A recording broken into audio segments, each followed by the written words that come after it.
ಪ್ರಮುಖ ಒಂದು ಮಾತುಕತೆಯಲ್ಲಿ ನಾವಿವತ್ತು ಆಕ್ಟಿವಿಸ್ಟ್ ಅಬ್ರಾಮ್ ಅವರು ಮಾತಾಡಿಸ್ತಾ ಇದೀವಿ. ಅವರು ಇವತ್ತು ಮುಖ್ಯಮಂತ್ರಿಗಳಿಗೆ ಮೊದಲ ದೂರನ್ನು ಕೊಟ್ಟಿದ್ದಾರೆ. ಈ ದೂರು ಜನಪರ ಕಾಳಜಿ, ರೈತರ ಮತ್ತು ಈ ಇಡೀ ನಾಡಿನ ಸಂಬಂಧಪಟ್ಟಂತಹ ಪ್ರಮುಖ ವಿಷಯವಾಗಿದೆ.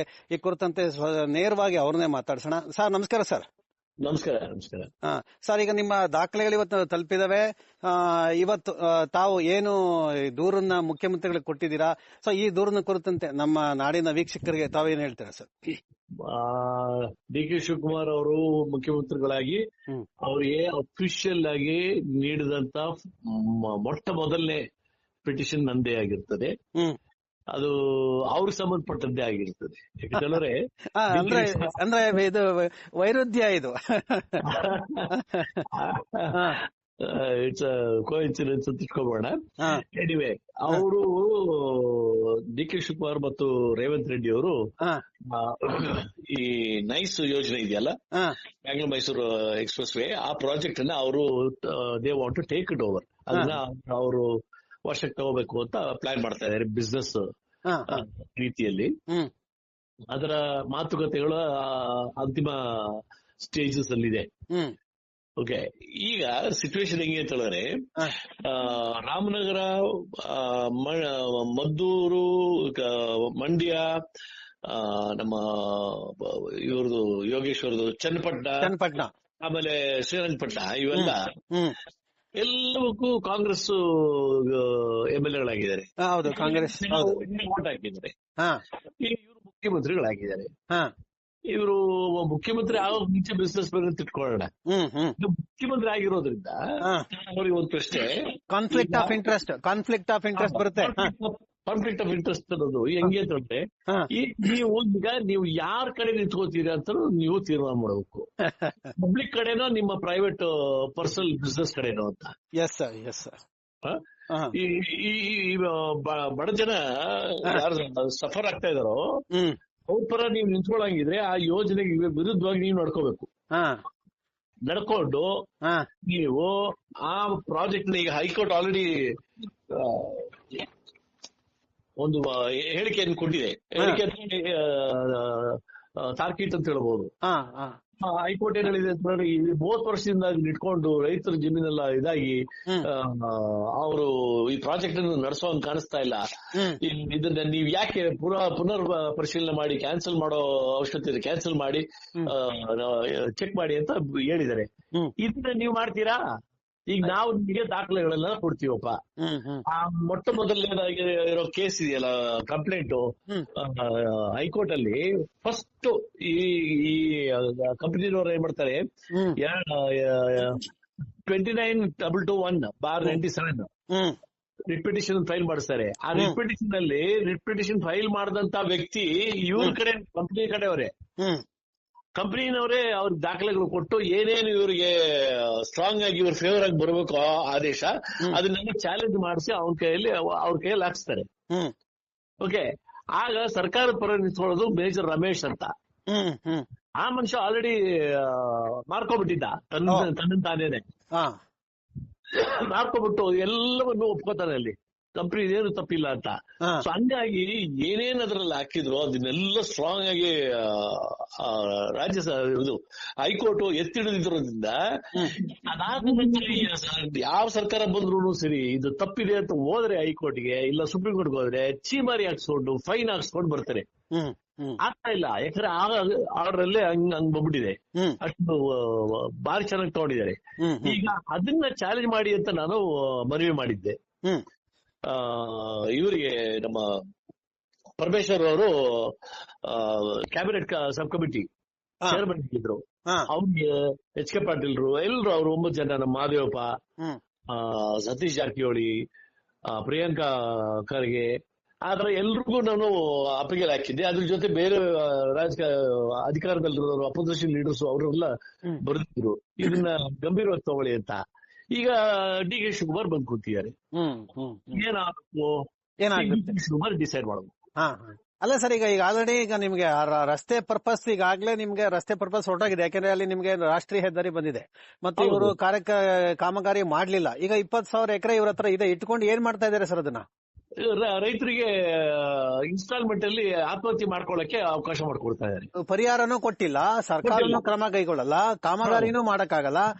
ಅಂದ್ರೆ ಈಗಾಗಲೇ ಕಾಮಗಾರಿ ರಾಷ್ಟ್ರೀಯ ಹೆದ್ದಾರಿ ಬಂದೋಯ್ತು, ನಿಮ್ಗೆ 4 ಲೇನ್ ಆಗೋಯ್ತು, ಇನ್ನು ಅದ್ರ ಪರ್ಪಸ್ ಫೇಲ್ಯೂರ್ ಆಗಿದೆ. ಸೊ ಇಂಥ ಸಂದರ್ಭದಲ್ಲಿ ಇಂಥ ಒಂದು ಮಹತ್ವದ ಯೋಜನೆಯನ್ನು ನೀವು ಸರ್ಕಾರದ ಮುಂದೆ ಇಟ್ಟಿದ್ದೀರಾ, ಅದರಲ್ಲೂ ನೂತನ ಮುಖ್ಯಮಂತ್ರಿಗೆ ಅವ್ರದೇ ಮಹಾ ಕಾಂಡವನ್ನು ಇಟ್ಟಿದ್ದೀರಾ. ಇದು ರಾಜ್ಯದ ಜನತೆಗೆ ಬಹಳ ದಿಗ್ಭ್ರಮೆ ಮೂಡಿಸ್ತಾ ಇದೆ.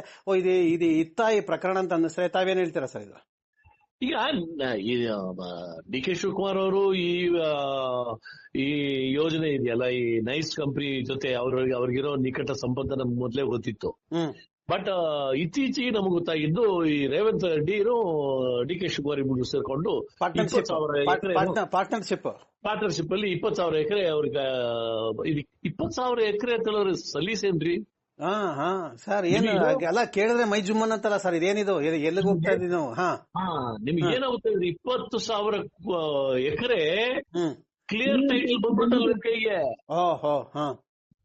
ಅವ್ನಿಗೋಗಿ ಕೊಡೆಯ, ಇವ್ನಿಗೋಗಿ ಕೊಡೆಯ ಅಂತ ಕೇಳೋಗಿಲ್ಲಲ್ಲ, ಯಾರಿಗೂ ಕಾಲ್ ಬೇಡ ಹೋಗಿಲ್ಲಲ್ಲ. ರೈತರಿಗೆ ಎಷ್ಟು ಕೊಡ್ತೀವೋ ಅಷ್ಟೇ ತಗೋಬೇಕು ಅವನು. ಸರ್, ನಮ್ ವೀಕ್ಷಕರ ಅನುಕೂಲ ಆಗಂಗೆ ಈ ಕಂಪನಿ ಹೆಸರೇನುಗಳು ಸರ್ ಇವರಿಬ್ಬರದು, ಈ ಇಬ್ರು ಮುಖ್ಯಮಂತ್ರಿಗಳದು? ಇವರು ಬಿಸ್ನೆಸ್ ಮನ್ಗಳ ಅಥವಾ ಇವರು ಬಿಸ್ನೆಸ್ ಮನ್ಗಳ ಅಥವಾ ಮುಖ್ಯಮಂತ್ರಿಗಳ ಅನ್ನೋದೀಗ ಸಾಬೀತು ಮಾಡ್ಬೇಕಾಗಿದೆ ಜನರ ಮುಂದೆ ಇವರು? ಹೌದೌದೌದು.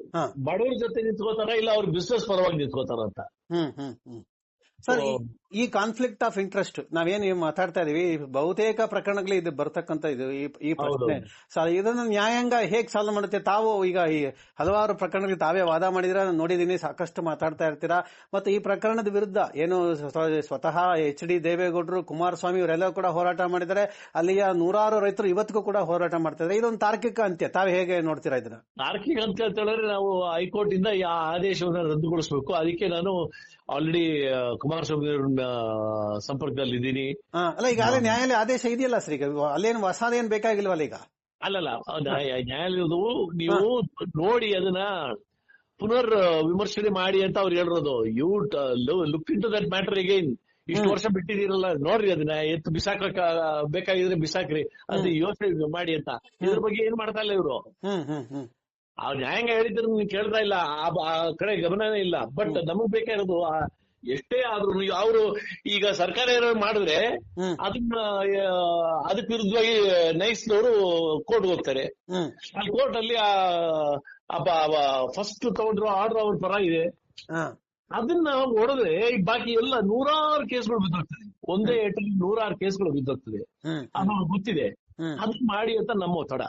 ಅಲ್ಲ, ಈಗ ನೈಸ್ ಮಾಲೀಕರು ಕೂಡ ಅವರು ಕಾಂಗ್ರೆಸ್ ಶಾಸಕರಾಗಿದ್ದವರು, ಮತ್ತೆ ಈಗ ಇವರೇ ಕಾಂಗ್ರೆಸ್ನವರೇ ಮುಖ್ಯಮಂತ್ರಿಗಳು.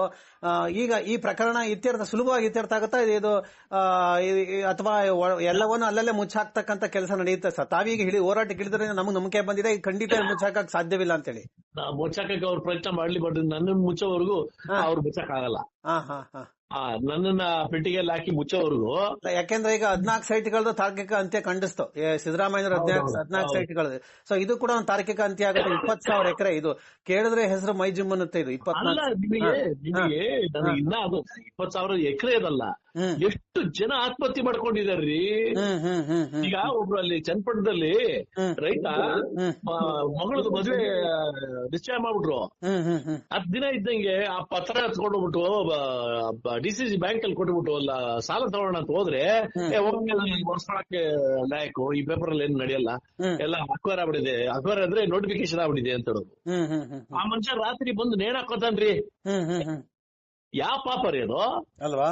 ಅವನ್ ಜಮೀನು ಯಾರ್ದೋ ಕೀಟೆಗೆ ಇದು ಮಾಡಿಟ್ಟಿದ್ದೀರಾ ಸರ್? ಈ 20,000 ಎಕರೆ ಎಷ್ಟು ಜನ ರೈತರು ಬರ್ತಾರೆ, ಎಷ್ಟು ಜನಕ್ಕೆ ಪರಿಹಾರ ಕೊಟ್ಟಿದ್ದಾರೆ? ತಾವೇನೋ ಸ್ಟಡಿ ಮಾಡಿದಿರಾ?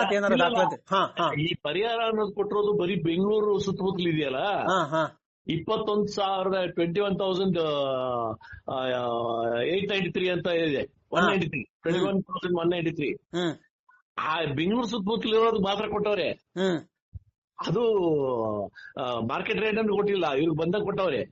ಬಟ್ ಈ ಶ್ರೀರಂಗಪಟ್ಟಣದವರೆಗೂ ಇದೆಯಲ್ಲ, ಈ ನಮ್ಮ ರಾಮನಗರದಿಂದ ಅಲ್ಲಿ ಮುಟ್ಟೇ ಇಲ್ಲ. ಇವ್ರು ಹೆಂಗೆ ಅಂತಂದ್ರೆ ಒಂದು ಇವ್ರು ಕಂಟ್ರೋಲ್ ತಗೋಬಿಟ್ಟಿದ್ದಾರೆ. ಬಟ್ ಅದಕ್ಕೆ ದುಡ್ಡು ಇನ್ವೆಸ್ಟ್ಮೆಂಟ್ ಇಲ್ಲ, ಏನಿಲ್ಲ. ಬಟ್ ಇವ್ರ ಕಸ್ಟಡಿಯಲ್ಲಿ ಇದೆ. ಅದೇ ರಸ್ತೆ ಮಾಡ್ತಾರ, ಟೌನ್ಶಿಪ್ ಮಾಡ್ತಾರ, ಈ ತರ ಇನ್ ಏನೇನೋ ಏನಿಲ್ಲ. ಹಾ ಮಾಡಲ್ಲ ಅವ್ರು. ಹಾ ಹಾ ಹಾ ಹಾ. ಸೊ ಈಗ ಅಂತಿಮವಾಗಿ ಸರ್, ಈಗ ತಾವು ಕುಮಾರಸ್ವಾಮಿ ಅವರು ಮಾತಾಡ್ತೀವಿ ಅಂತ ಹೇಳಿದ್ರೆ, ಈಗ ಕುಮಾರಸ್ವಾಮಿ ಅವರು ಮಾತಾಡ್ತಿದ್ದೀನಿ. ವಿ ವಿಲ್ ಒಂದು ಕೋಲಿಷನ್ ಆಫ್ ಪಬ್ಲಿಕ್ ರೆಪ್ರೆಸೆಂಟೇಟಿವ್ಸ್ ನ ಎಲ್ಲ ಸೇರಿಸಿ ಒತ್ತಡ ಹಾಕ್ತಿವಿ. ಅದಾದ್ಮೇಲೆ ಮಡಿಲಿ ಇದ್ರೆ ಸರ್ಕಾರ, ನಾವು ಹೈಕೋರ್ಟ್ ರೀಚ್ ಆಗ್ತೀವಿ. ಈಗಾಗಲೇ ಅಲ್ಲಿ ರೈತ ಸಂಘಗಳು ಕೂಡ ಹೋರಾಟ ನಾನು ನೋಡ್ತಾ ಇದ್ದೆ, ತುಂಬಾ ನಿರಂತರ ಹೋರಾಟ ಮಾಡ್ತಾರೆ. ನಾವು ಸಾಕಷ್ಟು ಅಲ್ಲಿ ಹೋಗಿ ಎಲ್ಲ ರೈತರನ್ನ ಮಾತನಾಡಿಸಿದೀವಿ. ಈಗ ನಿಮ್ ಜೊತೆ ರೈತರು ಇದಾರಾ, ಹೇಗೆ ಸರ್? ನಾನು ರೈತರ ಅಂತ ಹೇಳಿದ್ರೆ ನನ್ಗೆ ಪರ್ಸನಲ್ ಆಗಿ ಫ್ರೆಂಡ್ಸ್ ಇದಾರೆ. ಶ್ರೀರಂಗಪಟ್ಟಣ ಆದ್ರು, ಮದ್ದೂರ್ ಆದ್ರು, ಮಂಡ್ಯ ಆದ್ರು, ಎಲ್ಲ ಕಡೆನೂ ಈ ನೈಸ್ ಯೋಜನೆ ಸಂಬಂಧಪಟ್ಟಂಗೆ ನನಗೆ ಎಲ್ಲ ಪರಿಚಯ ಇದಾರೆ ರೈತರು. ಈಗ ಬಟ್ ಅದನ್ನ ಸಂಘಟಿತವಾಗಿ ಎಲ್ಲರೂ ಜೋಡಿಸ್ಬೇಕು, ಅದ್ ಮಾಡ್ತೀನಿ. Yes sir. ಸರ್ ನಿಮ್ ದೂರಿಗೆ ಏನಂದ್ರೆ ಸರ್ ಮುಖ್ಯಮಂತ್ರಿಗಳು? ಇಲ್ಲ, ಅವ್ರಿಗೆ ಅಫಿಷಿಯಲ್ ಆಗಿ ಕೊಟ್ಟಿರೋದು, ಇನ್ನ ಅವ್ರು ಭೇಟಿಯಾಗಿಲ್ಲ. ಸೊ ಈಗ ಯಥಾ ಪ್ರಕಾರ ಏನಾದ್ರು ಅವರು ಏನು ಈ ತರ ಎದುರಿಸುವಂತ ಕೆಲಸ ಮಾಡ್ತಾರ, ಅಥವಾ ತನಿಖೆ ಮಾಡೋ ಪ್ರಯತ್ನ ಏನೋ ಮಾಡ್ತಾರ ಅಂತ? ನನ್ನನ್ನು ಎದುರಿಸ್ತಾರ? ಯಾಕೆಂದ್ರೆ ಅವ್ರು ಎಲ್ಲರಿಗೂ ಮಾತಾಡೋದು ಏನ್ ಕೇಳ್ರಿ, ನಿನ್ನೆ ಪತ್ರಕರ್ತ ನಾವು ನೆನ್ನೆ ಕೇಳಿದ್ರು, ಎಲ್ಲಿಂದ ತರ್ತೀರಾ ಸ್ವಾಮಿ ದುಡ್ಡು ಅಂದ್ರೆ, ಇದು ಡಿ ಕೆ ಶಿವಕುಮಾರ್ ಸರ್ಕಾರ ಅಂತ. ಡಿ ಕೆ ಶಿವಕುಮಾರ್ ಸರ್ಕಾರ ನೋಟ್ ಪ್ರಿಂಟ್ ಮಾಡುತ್ತಾ, ಇಲ್ಲ ಚಿನ್ನ ಮಾರಾಟ ಮಾಡ್ತಾರ ಅಂತ ಕೇಳಿದ ಪ್ರಶ್ನೆಗೆ ಉತ್ತರ ಕೊಡಲ್ಲ ಅವರು. ಸೊ ಇದಕ್ಕೆ ನಿಮ್ಗೇನಾದ್ರು ಎದುರಿಸ್ತಾರ ಏನು? ನನಗೆ ಎದುರಿಸೋ ಅಷ್ಟು ಆಗಿಲ್ಲ ಬಿಡಿ.